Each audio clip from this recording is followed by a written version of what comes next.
Problems हल सिर्फ नमाज पढ़ने से, तहज्जुद पढ़ने से नहीं होती हैं।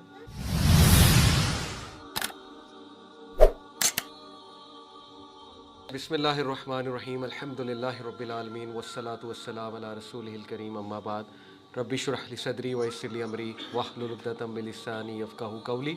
अस्सलामु अलैकुम व रहमतुल्लाहि व बरकातुहू। हमारे जो असलाफ़ गुज़रे हैं और जितने नबी थे, सहाबा, फिर आगे के बुज़ुर्गान, उनमें ऐसे क्या औसाफ थे और क्या एटीट्यूड था उनका, क्या बिहेवियर्स थे उनके, जिसकी वजह से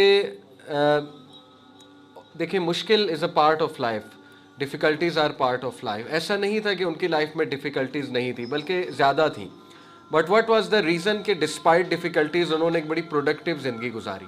अक्सर ऐसा होता है, आपने भी अपनी ज़िंदगी में देखा होगा कि हम नमाज़ें भी पढ़ रहे होते हैं, हम तहज्जुद भी पढ़ रहे होते हैं, हम कुरान भी पढ़ रहे होते हैं, अज़कार भी कर रहे होते हैं, दुआएं भी कर रहे होते हैं, लेकिन ये सब करने के बावजूद एकदम से हम सोचते हैं कि यार क्या फ़ायदा, चेंज तो कुछ हो नहीं रहा और मुझे तो वो चीज़ ही नहीं मिल रही जो मुझे चाहिए। आ जाता है ना, वसवसा आ जाता है कभी कभी कि इतनी दुआओं का, इतनी मेहनत का, इतनी सुन्नतें पढ़ने का, इतने नफल पढ़ने का क्या फ़ायदा हो रहा है आखिर।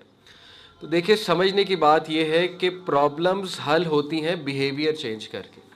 प्रॉब्लम्स हल होती हैं पर्सनालिटी में कुछ ऐसे औसाफ और एट्रीब्यूट्स लाके। प्रॉब्लम्स हल सिर्फ नमाज पढ़ने से, तहज्जुद पढ़ने से नहीं होती हैं।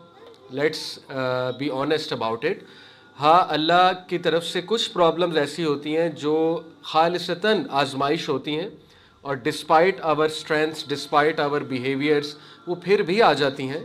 जैसे मिसाल के तौर पे, टू नेम वन प्रॉब्लम, अब कुछ लोग बहुत अच्छा कपल है, सारी उनमें खसूसियात हैं, शुक्रगुजारी भी करते हैं, अल्लाह की तवक्कल भी करते हैं, लेकिन अल्लाह की तरफ से खालिसतन आजमाइश आ गई कि औलाद नहीं हो रही, औलाद में डिले है। तो ये वो खालिस आजमाइशें हैं जिसमें डेफिनेटली तहज्जुद एंड दुआ वो बहुत ज़्यादा इफ़ेक्टिव होंगी। लेकिन मोस्ट ऑफ द प्रॉब्लम्स जो हमारी ज़िंदगी में होते हैं, अगर हम एनालिसिस करें तो वो शायद इसलिए होते हैं क्योंकि हम सीख नहीं रहे होते। हज़रत उमर बिन ख़त्ताब रज़ियल्लाहु अन्हु की जो लाइफ है, अगर आप उस पर नज़र डालें तो one thing comes to mind कि हज़रत उमर की पर्सनैलिटी बहुत चेंज हुई है। हज़रत उमर रज़ियल्लाहु अन्हु खलीफा बनने के बाद बहुत नर्म हुए हैं, बहुत नर्म हुए। आपकी सोच है, यानी जब हज़रत अबू बकर सिद्दीक़ ने नॉमिनेट किया था हज़रत उमर बिन ख़त्ताब को डेथ बेड पे, तो जय्यद सहाबा ने जाके ये एतराज़ किया था कि आप उमर को खलीफा ना बनाएं। मतलब टॉप सहाबा ने जाके एतराज़ किया था, ठीक है। और उसकी वजह ये बताई थी कि ही इज़ वेरी स्ट्रिक्ट, यानी बहुत हार्श हैं उमर बिन ख़त्ताब।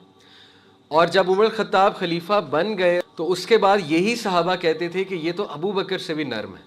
ये सहाबा के अल्फाज हैं कि ये तो अबू बकर से भी नर्म है उमर बिन ख़त्ताब रज़ियल्लाहु अन्हु, ठीक है। तो उनकी लाइफ हमें ये सिखाती है कि इंसान तब्दील हो सकता है, लेकिन कब हो सकता है? जब वो होना चाहे, जब उसे कुछ अपनी गलतियां नज़र आए। दैट इज़ द पॉइंट, ठीक है। ये भी एक बिहेवियर है।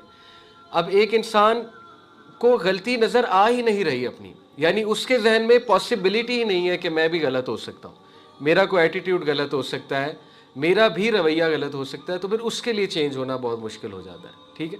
तो सबसे पहले देखिए, इस सारे सहाबा को हमने देखा तो इनमें सबसे टॉप क्वालिटी वो है अनवेवरिंग तवक्कुल एंड बिलीफ इन अल्लाह सुब्हानहू व तआला। अब ये तवक्कुल जो है व्हाट इट इज़, और ये बिलीफ क्या है अल्लाह रब्बुल आलमीन में। अभी परसों मेरे एक दोस्त, पुराने दोस्त हैं, बहरीन से आए हुए थे, उन्होंने अपना बड़ा अच्छा एक वाक़या सुनाया। उन्होंने कहा कि अली, मैं बहुत ज़्यादा परेशान था, जहाँ मैं जॉब करता हूँ वहाँ पे जो मेरे हायर अप थे, जो मैनेजर थे, वो बड़ा टॉक्सिक इंसान था, मतलब अकॉर्डिंग टू हिम। और उसके साथ मेरी बड़ी टसल और बड़ी अनबन हो रही थी और मुझे बड़ा डिफ़िकल्ट टाइम दे रहा था।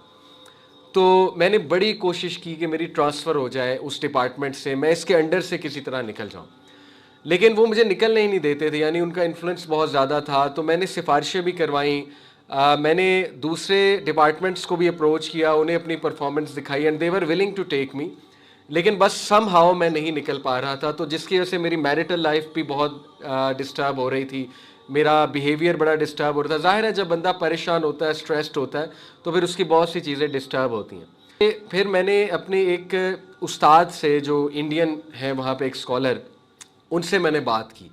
तो कहते उन्होंने मेरी सारी बात सुनी कि इस वजह से परेशान है, ट्रांसफ़र कराना चाह रहा है, लेकिन वो बंदा बहुत तंग करता है, ये वो। کہتے کہ انہوں نے مجھے ایک بات پوچھی اور میں ہل گیا وہ بات سن کے. انہوں نے کہا کہ مجھے تم نے دل سے بتانا ہے, سچ بتانا ہے. جو اب میں سوال تم سے پوچھنے لگا ہوں وہ سوال یہ ہے کہ سچ بتاؤ, اس سارے پروسیس میں, سفارشیں کرانے میں, ٹرانسفر کی کوشش کرنے میں, اس سارے پروسیس میں تمہارا زیادہ توکل لوگوں پہ تھا کہ اللہ پہ تھا؟ That is the question.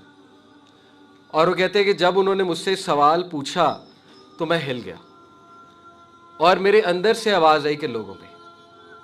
میں دعا ضرور کر رہا تھا لیکن میرا جو توکل تھا, میرا جو بلیف تھا وہ کس پہ تھا؟ لوگوں پہ, کہ لوگ میرا کام کروا دیں گے.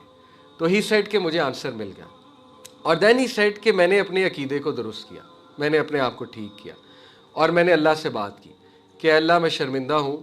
اس سارے پروسیس میں I was trusting the human beings, I was relying on human beings. حالانکہ ہیومن بینگ سے مشورہ لینے میں, اس کو ڈونٹ مس انڈرسٹینڈ کہ ہیومن بینگ سے مشورہ نہیں لے سکتے یا مدد نہیں لے سکتے, but you get my point. مشورہ لے سکتے ہیں لیکن جو ریلائنس ہے کہ مدد اصل میں کون کرے گا وہ اللہ حقدار ہے اس کا. ٹھیک ہے. تو ہی سیٹ کہ پھر میں نے اپنا انالیسس کیا, اللہ سے معافی مانگی اور میں نے دعا کی اللہ سے, سجدے میں گرا کہ اللہ میری ریلائنس ہٹ ہوئی تھی اور I was relying on human beings, لیکن اب آئی ریلائی آن یو, آپ نے کام کرانا ہے اللہ تعالیٰ. اور ہی سیڈ کہ میراکولسلی وہ جو آیا ہے وَمَن يَتَّقِ اللَّهَ يَجْعَل لَّهُ مَخْرَجًا, جو کوئی بھی اللہ کا تقوی اختیار کرے گا اللہ اسے نکال لے گا. وَيَرْزُقُهُ مِنْ حَيْثُ لَا يَحْتَسِبُ, اللہ اسے وہاں سے دے گا کہ اس کا گمان بھی نہیں جاتا. سورۃ طلاق کی آیت. کہتے کہ میں نے وہ آیت پوری ہوتی دیکھی کہ میں یہ دعا کی, 2-3 دن گزرے, روزانہ میں اپنی نیت کو ریوائز کرتا تھا, اے اللہ صرف آپ سے مدد مانگ رہا ہوں. اب دیکھیں نا یہ عقیدہ ریوائز ہوتا ہے, ایاک نعبد و ایاک نستعین, اے اللہ ہم آپ ہی کی عبادت کرتے ہیں اور آپ ہی سے مدد مانگتے ہیں. حالانکہ یہ 17 بار ہم پڑھتے ہیں, اگر فرض نماز صرف لے لیں 5 وقت کی تو 17 بار سورہ فاتحہ پڑھی جاتی ہے, اگر فرض کی صرف بات کریں, سنتوں کی نہیں. ٹھیک ہے. تو 17 بار یہ عقیدہ ریوائز ہوتا ہے. تو بہرحال ہی سیٹ کہ اللہ کا کرنا ایسا ہوا کہ ویسے ہی رینڈملی میری ملاقات ہوئی, ایک بہت انفلوئنشل وہاں پہ کوئی ہے شخص جو کہ پولیٹکس میں بھی تھوڑا ہے, اینڈ ہی سیٹ کہ بس باتوں اس نے پوچھا ہاؤز ورک گوئنگ, یہ وہ عربی ہے تو میں نے تھوڑا سا بتایا. تو وہ ان کے جاننے والے نکلے جو اس کے باس تھے. انہوں نے کہا کہ فکر نہ کرو, اگر تم پریشان ہو بہت زیادہ تو میں بات کرتا ہوں, تمہارا کام انشاءاللہ تعالیٰ اللہ کے فضل سے ہو جائے گا. اینڈ ہی سیٹ کے کام ہو گیا, یعنی انہوں نے بات کی, میری ٹرانسفر ہو گئی. تو یہ کئی لوگوں کے واقعات ہیں کہ جب انہوں نے اپنی انٹینشن کو ریوائز کیا, جب انہوں نے, کیونکہ اللہ رب العالمین جو ہے بہت غیرت والا ہے. اللہ تعالیٰ کو پسند ہے کہ انسان اللہ پہ ریلائی کرے, اور اللہ تعالیٰ کو غیرت آتی ہے جب انسان دوسروں پہ زیادہ ریلائی کرتا ہے, اللہ سبحانہ تعالیٰ کو چھوڑ کے. تو دیکھیں یہ چیز بہت ضروری ہے. صحابہ میں یہی چیز تھی, دیر انویورنگ توکل اینڈ بلیف ان اللہ. دنیا ادھر کی ادھر ہو جائے, کوئی پرابلم آ جائے, مطلب وہ اتنا زیادہ مان تھا انہیں اللہ پہ, اتنا زیادہ انہیں مان تھا اللہ پہ کہ ابو ذر غفاری کا تو اس لیول کا توکل تھا کہ نبی صلی اللہ علیہ وسلم نے ایک بار ابو ذر غفاری رضی اللہ عنہ کو نصیحت کی کہ ابو ذر جب مانگ اللہ سے مانگ اور کسی سے نہ مانگ. حالانکہ یہ ایک ایسی نصیحت ہے جو انڈرسٹینڈیبل ہے کہ اس کا میننگ ایکچولی یہ ہے کہ ریلائے دوسروں پہ مت کر, اصل میں اس کا یہ میننگ ہے. ابو ذر نے اتنا لٹرل لیا اس ایڈوائس کو, اتنا لٹرل لیا اس ایڈوائس کو کہ ساری عمر انہوں نے کسی کو یہ بھی نہیں کہا کہ مجھے پانی پلا دو, ساری عمر یہ بھی نہیں کہا کہ میرا یہ کام کر دو, حالانکہ جو جائز کام تھے. ساری عمر انہوں نے اللہ رب العالمین کی مدد پکڑی, یعنی اس لیول پہ انہوں نے لٹرل لیا اس بات کو. ٹھیک ہے.